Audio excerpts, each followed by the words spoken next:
America ইসরায়েলের লাগাতার হামলার মাঝেই ট্রাম্পের মুখোশ খুলল ইরান, উঠে এলো ভারতের নামও। পিএম কিষাণ প্রকল্পের আওতায় কৃষকরা প্রতি মাসে ৩,০০০ টাকা পাবেন। আবেদন করুন এভাবে। বন্ধ হরমুজ হাতিয়ার আমেরিকার, কৌশলে ভারতের ওপর চাপ বাড়ানোর ছক ট্রাম্পের।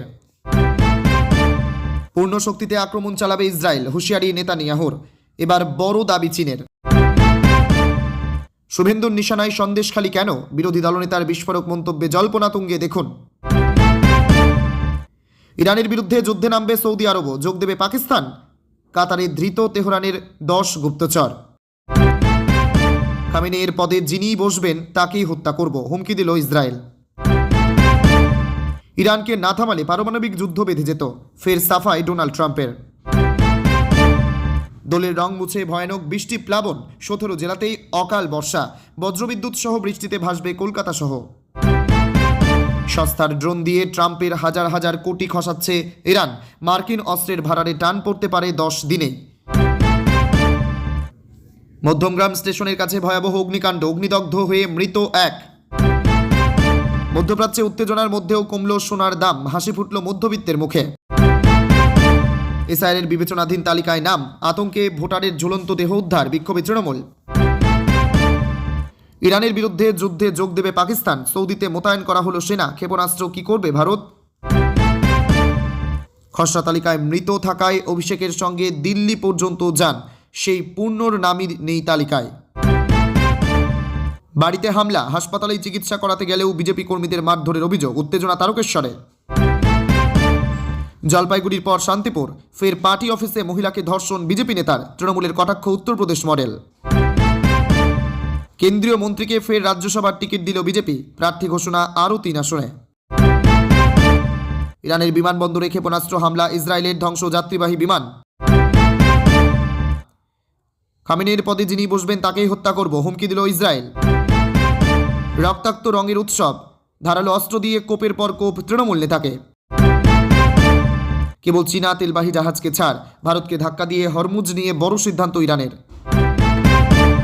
শ্রীলঙ্কা উপকূলে ইরানের যুদ্ধজাহাজে সাবমেরিন নিয়ে মার্কিন যুক্তরাষ্ট্রের হামলা, মৃত অন্তত 80। ভোটের মুখে হুমায়ুন কবিরকে Y+ ক্যাটাগরির সুরক্ষা দিল স্বরাষ্ট্র মন্ত্রক।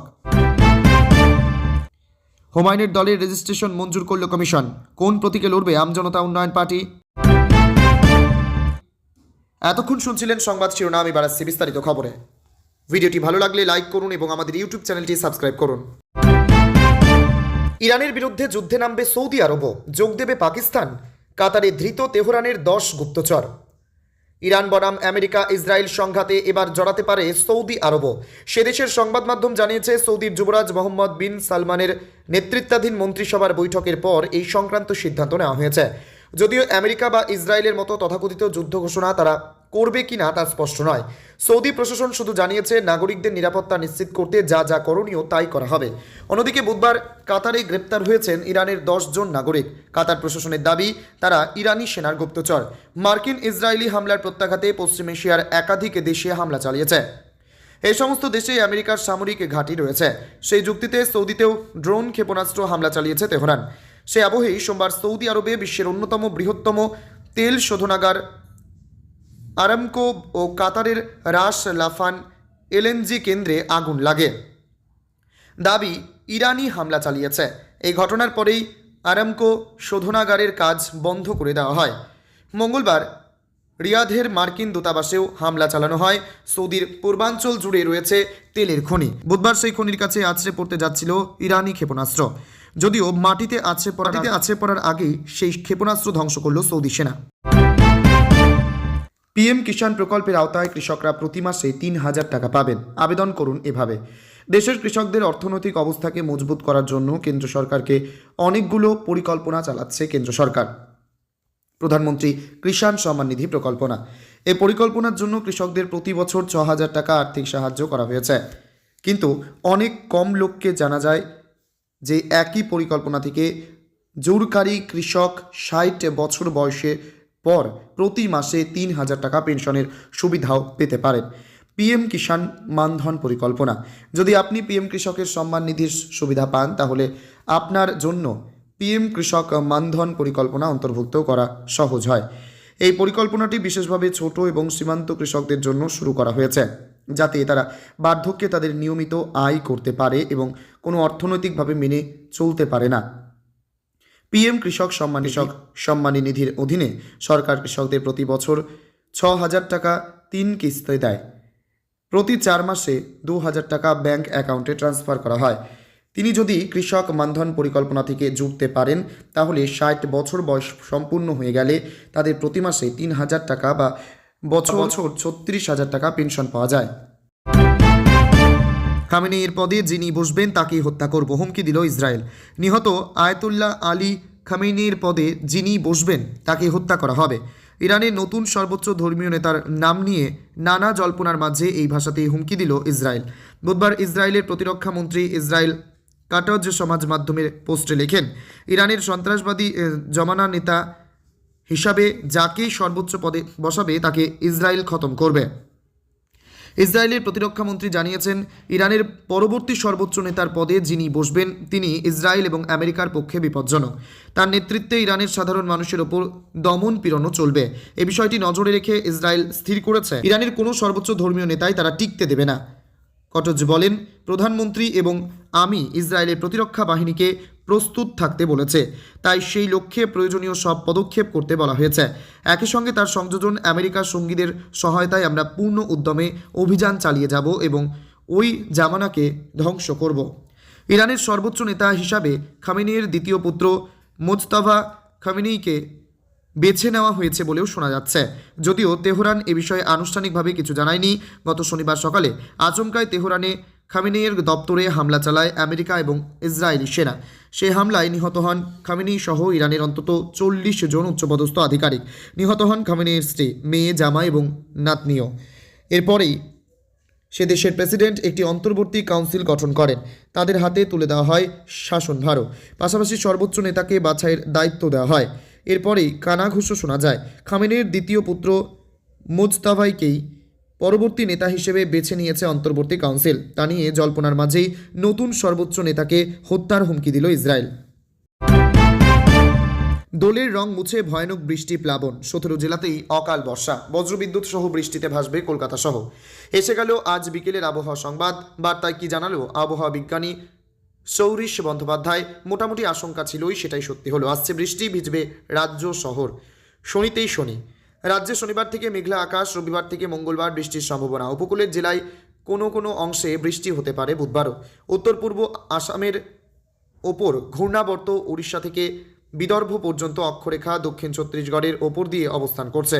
জম্মু কাশ্মীর সংলগ্ন এলাকায় গতকাল রাতে নতুন করে একটি পশ্চিমী ঝঞ্ঝা ঢুকেছে।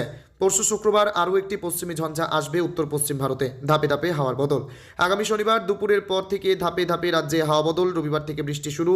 রবিবার বজ্রবিদ্যুৎ সহ বৃষ্টির আশঙ্কা ঝাড়গ্রাম, পূর্ব ও পশ্চিম মেদিনীপুরে। সমী প্লাবন। সোমবার বজ্রবিদ্যুৎ সহ বৃষ্টির আশঙ্কা বাড়বে পূর্ব পশ্চিম মেদিনীপুর, পূর্ব পশ্চিম বর্ধমান, বীরভূম, মুর্শিদাবাদ, নদিয়া, হুগলিতে বৃষ্টির সম্ভাবনা। কলকাতায় সোমবার বৃষ্টির সম্ভাবনা খুবই কম। মঙ্গল এবং বুধবার রাজ্যের উপকূল এবং লাগোয়া জেলা অর্থাৎ 2 চব্বিশ পরগনা এবং 2 মেদিনীপুরে বৃষ্টির সম্ভাবনা। এই দুদিনের মধ্যে যে কোনো একদিন খুব অল্প সময়ের জন্য বৃষ্টি হতে পারে কলকাতার কোনো কোনো জায়গায়। উত্তরবঙ্গে রবিবার বৃষ্টির সম্ভাবনা দার্জিলিং, কালিম্পং, জলপাইগুড়ি জেলায়। বজ্রবিদ্যুৎ সহ হালকা থেকে মাঝারি বৃষ্টি হতে পারে। সোমবার বৃষ্টি হবে দার্জিলিং, কালিম্পং, জলপাইগুড়ি, কোচবিহার ও আলিপুরদুয়ার জেলায়। মঙ্গলবার সমতলের জেলা মালদায় খুব হালকা বৃষ্টির সম্ভাবনা রয়েছে। শ্রীলঙ্কা উপকূলে ইরানের যুদ্ধজাহাজে সাবমেরিনে নিয়ে মার্কিন যুক্তরাষ্ট্রে হামলা, মৃত অন্তত 80।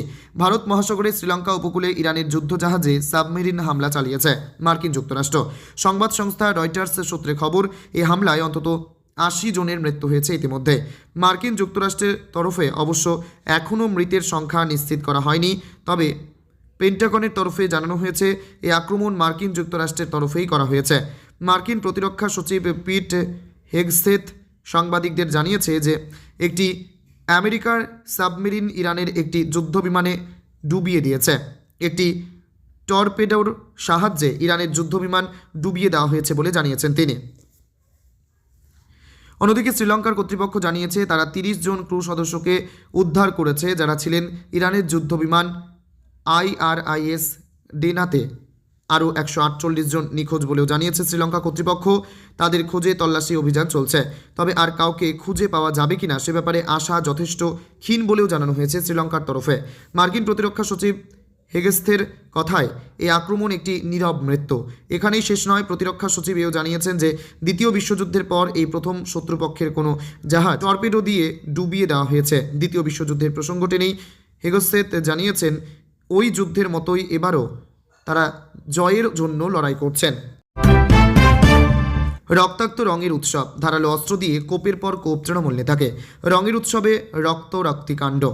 দোলের দিন বিকেলে একদল যুবকের অতর্কিত হামলায় রক্তাক্ত হলেন স্থানীয় তৃণমূলের বুথ সভাপতি রাজ বিশ্বাস।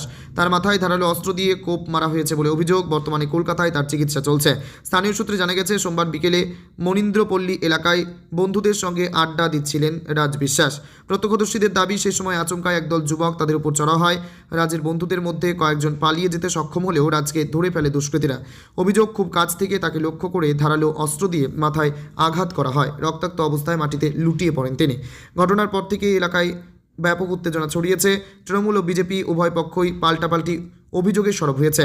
আক্রান্তের পরিবার ও স্থানীয় তৃণমূল কর্মী প্রশান্ত দাসের দাবি, এই হামলার নেপথ্যে রয়েছে বিজেপি। তাদের অভিযোগ, এলাকায় পায়ের তলার মাটি নেই বুঝে ভোটের আগে সন্ত্রাস সৃষ্টি করতে চাইছে বিজেপি। সবাই তৃণমূল করে, এখানে দু একজন বিজেপি কর্মী দলবল নিয়ে খুনের রাজনীতি করছে বলে দাবি তৃণমূলের। সমস্ত অভিযোগ অস্বীকার করে জেলা বিজেপি নেতৃত্ব জানিয়েছে এটি তৃণমূলের দীর্ঘদিনের গোষ্ঠী দ্বন্দ্বের ফল। বিজেপির দাবি, যারা মেরেছে আর যে মার খেয়েছে সবাই তৃণমূলের লোক। নিজেদের গোষ্ঠী বিবাদকে বিজেপির ঘাড়ে চাপানোর চেষ্টা হচ্ছে। ঘটনায় কৃষ্ণনগর কোতোয়ালি থানায় একটি লিখিত অভিযোগ দায়ের করা হয়েছে। কৃষ্ণনগর জেলা পুলিশের পক্ষ থেকে জানানো হয়েছে যে ঘটনার তদন্ত শুরু হয়েছে এবং অভিযুক্তদের খোঁজে তল্লাশি চালানো হচ্ছে। তবে এই ঘটনা এখনও পর্যন্ত কাউকে গ্রেপ্তার করা সম্ভব হয়নি।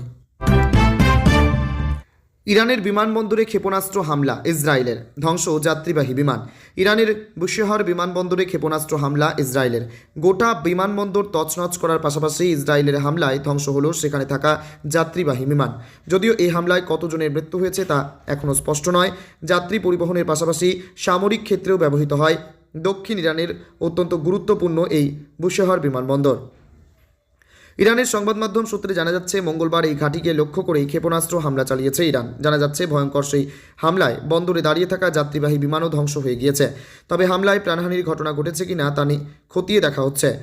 শুধু বুশেহর নয়, আমেরিকা ও ইসরায়েলের যৌথ হামলার শিকার হয়েছে ইরানের মেহরাবাদ বিমানবন্দরও। সেই হামলার ভিডিও সামনে এসেছে, যেখানে দেখা যাচ্ছে কালো ধোঁয়ায় ঢেকে গিয়েছে আকাশ। আমেরিকা ও ইসরায়েলের যৌথ হামলার শিকার হয়েছে ইরানের মেহরাবাদ বিমানবন্দরও। প্রসঙ্গত, গত শনিবার ইরানের ভয়ঙ্কর হামলা চালায় আমেরিকা ও ইসরায়েল। দেশটির সুপ্রিম লিডার আয়াতুল্লাহ খামেনির দপ্তরে হামলা চালানো হয়। এই হামলায় মৃত্যু হয় খামেনির। মার্কিন হামলায় পাল্টা জবাবে কার্যত গোটা মধ্যপ্রাচ্যে আগুন জ্বালিয়ে দিয়েছে ইরান।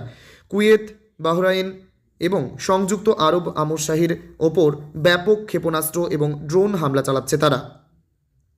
ইরানের সুপ্রিম লিডার আয়াতুল্লাহ খামেনির মৃত্যুর পর প্রতিশোধের হুঁশিয়ারি দিয়েছিল ইরান।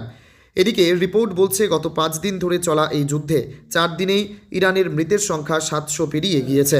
ইরানের রেড ক্রেসেন্ট সোসাইটির তরফে জানানো হয় মৃত্যু হয়েছে 787 জনের।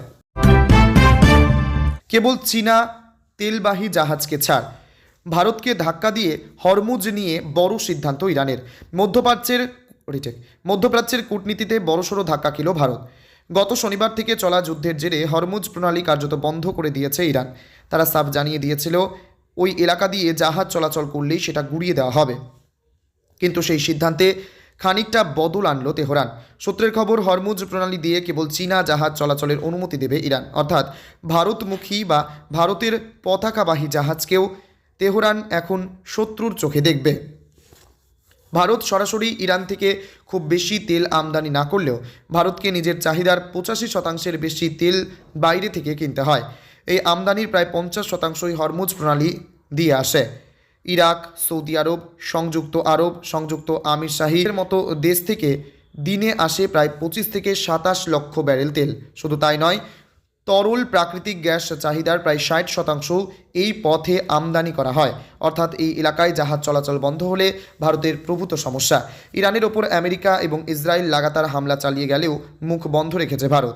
বন্ধু হয়েও ইরানে হামলার নিন্দা ও প্রতিবাদ করেনি নয়াদিল্লি। অন্যদিকে আয়াতুল্লাহ খামেনির মৃত্যুর পর মার্কিন ইসরায়েলি হামলার নিন্দায় সরব হয়েছে চীন। রবিবার মার্কিন হামলায় খামেনির মৃত্যুর পরই রুশ বিদেশমন্ত্রী সের্গেই লাভরভকে ফোন করেন চীনা বিদেশমন্ত্রী ওয়াং ই। ফোনের এই কথোপকথনে খামেনি হত্যার তীব্র প্রতিবাদ করেছে বেজিং, এমনটাই সূত্রের খবর। ভোটের মুখে হুমায়ুন কবিরকে ওয়াই প্লাস ক্যাটাগরির সুরক্ষা দিল স্বরাষ্ট্র মন্ত্রক। পশ্চিমবঙ্গে ভোটের মুখে এবার হুমায়ুন কবিরকে সুরক্ষা দিল অমিত শাহের মন্ত্রক। কেন্দ্রীয় নিরাপত্তা পেলেন ভরতপুরের হুমায়ুন কবির। তাকে স্বরাষ্ট্র মন্ত্রকের তরফে ওয়াই প্লাস ক্যাটাগরির সুরক্ষা প্রদান করা হয়েছে। তৃণমূল ছাড়ার পর নিরাপত্তাহীনতায় ভুগছিলেন তিনি। তৃণমূলের সাসপেন্ডেড বিধায়ক হুমায়ুন কবির এই মর্মে কেন্দ্রীয় স্বরাষ্ট্র মন্ত্রকের কাছে আবেদন জানায়। কেন্দ্রীয় স্বরাষ্ট্র মন্ত্রককে চিঠি দেন। চিঠি পেয়েই তাকে কেন্দ্রীয় স্বরাষ্ট্র মন্ত্রকের তরফে ওয়াই প্লাস ক্যাটাগরি নিরাপত্তা প্রদান করা হয়। আজ দুপুরে 12 জনের কেন্দ্রীয় বাহিনী এসে পৌঁছায় হুমায়ুনের রেজিনগরের বাড়িতে। হুমায়ুন কবির তৃণমূল ছাড়ার পরেই জানিয়েছিলেন যে তিনি নিরাপত্তা নিয়ে আশঙ্কা রয়েছেন। রাজ্য পুলিশের নিরাপত্তা থাকা সত্ত্বেও কেন্দ্রীয় নিরাপত্তার জন্য তিনি আদালতের কাছে আবেদন করেছিলেন, কিন্তু আদালত পুরো বিষয়টি কেন্দ্রীয় স্বরাষ্ট্র মন্ত্রককে জানানোর কথা বলে। সেই মতোই আবেদন করেন তিনি। আর সেই আবেদনের পরিপ্রেক্ষিতে আজ হুমায়ুন কবিরকে ওয়াই প্লাস ক্যাটাগরির সুরক্ষা প্রদান করা হয়। এরপরেই হুমায়ুন কবিরের রেজিনগরের বাড়িতে পৌঁছান সিআইএসএফের 12 জনের সদস্য। এদিকে আজ হুমায়ুন কবিরের আমজনতা উন্নয়ন পার্টির রেজিস্ট্রেশন মঞ্জুর হলো। হুমায়ুন কবিরের দলের রেজিস্ট্রেশনের সঙ্গে সঙ্গে কিন্তু তার দলের নামও নাম বদলে হয় আম জনতা উন্নয়ন পার্টি। কারণ ইতিমধ্যেই জনতা উন্নয়ন পার্টি নামে একটি দলকে স্বীকৃতি দেওয়া হয়েছে, সেই কারণেই এই নাম বদল করা হলো। কমিশন সূত্রে জানা যাচ্ছে হুমায়ুন কবিরকে এবার সংবাদপত্রে নতুন রাজনৈতিক দলের নামে বিজ্ঞাপন দিতে হবে। কারো যদি কোনো আপত্তি না থাকে তবে হুমায়ুন কবিরের দলকে স্বীকৃতি দেবে নির্বাচন কমিশন। এরপরে প্রতীকের জন্য আবেদন। এই সম্পূর্ণ প্রক্রিয়াটি সম্পূর্ণ হলে হুমায়ুন কবিরের দল ভোটে লড়তে পারবে বলে মনে করা হচ্ছে। ইরানকে না থামালে পারমাণবিক যুদ্ধ বেঁধে যেত, ফের সাফাই ডোনাল্ড ট্রাম্পের। ইরানকে না থামালে পারমাণবিক যুদ্ধ বেঁধে যেত, ফের সাফাই ডোনাল্ড ট্রাম্পের। আমরা না থামালে আরও ধ্বংসলীলা চালাতো ইরান। আমরা ঠিক কাজই করেছি, না হলে পরমাণু যুদ্ধ বেঁধে যেত। ইসরায়েলের সঙ্গে যৌথভাবে ইরানে হামলা নিয়ে বার্তা আমেরিকার প্রেসিডেন্টের।